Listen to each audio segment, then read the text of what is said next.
shani Phone yanjye shana yiguze ako mani niza nivuganira na mwarimu n'ibintu by'amasomo niba mushaka kubaza mwarimu mani niza nivuganira mwarimu ibintu by'amasomo akiye utazabura ubwenge ngo nigiye naraza n'abandi harya nimero za mwarimu ni zihera 07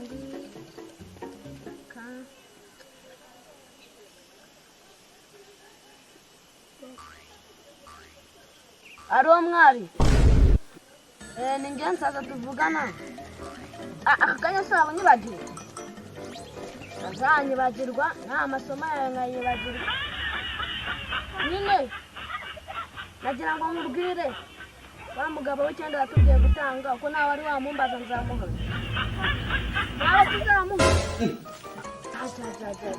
ubwo se kubera tuba tubese ngo tujye tumutanga akaba nta muntu wamudusabye nyumvira kweli kututubesha ko